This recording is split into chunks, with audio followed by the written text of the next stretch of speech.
Bonjour à toutes et tous.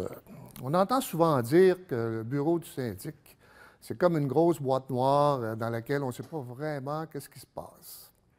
Je vais profiter des minutes qui me sont consacrées pour tenter de vous éclairer un peu plus sur le processus d'enquête disciplinaire.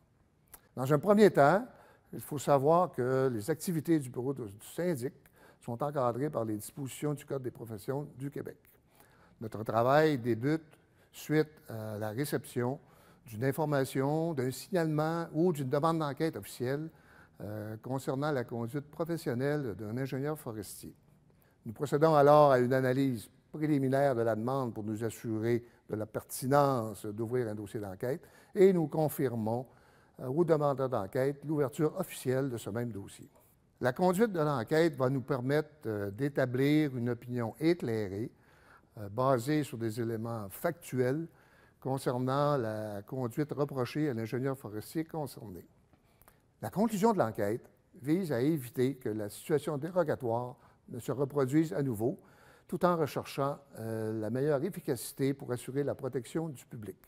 On va prendre alors en considération la gravité du manquement déontologique, la bonne foi du professionnel concerné et le risque de récidive.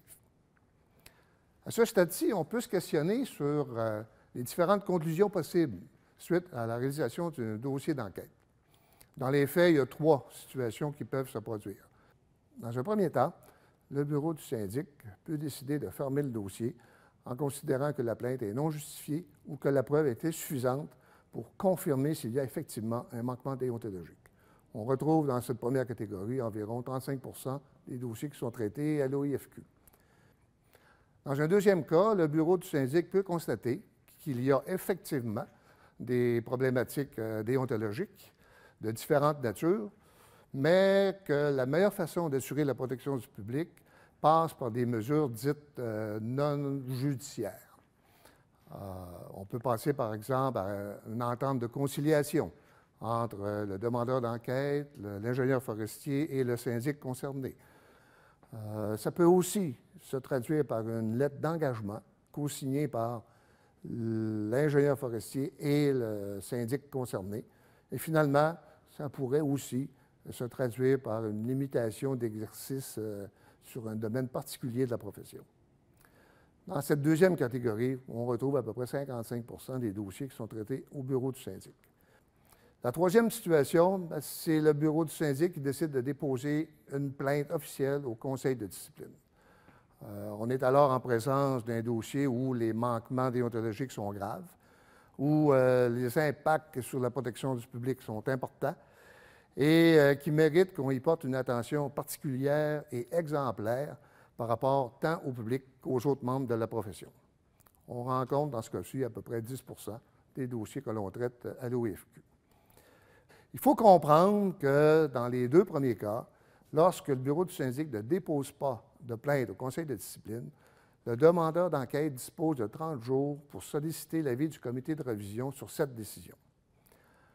Finalement, l'une des questions qui est souvent posée lors de nos entretiens concerne la durée de la réalisation d'une enquête en disciplinaire.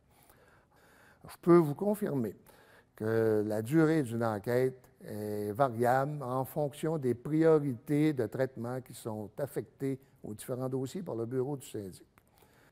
Cette priorité est établie en fonction de l'importance du manquement déontologique, de l'urgence d'agir en matière de protection du public, de la complexité du dossier, du nombre d'intervenants dans le dossier concerné, du nombre total de dossiers en traitement au bureau du syndic, de la difficulté à établir une preuve prépondérante et de l'importance politique ou médiatique qui est associée au dossier.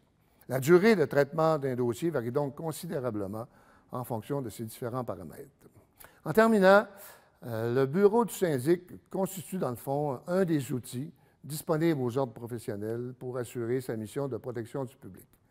Si dans votre quotidien, vous avez des doutes sur la conduite professionnelle à privilégier face à une situation particulière, je vous invite à nous consulter pour échanger sur les différentes avenues qui vous permettront d'assurer votre conformité à vos obligations déontologiques.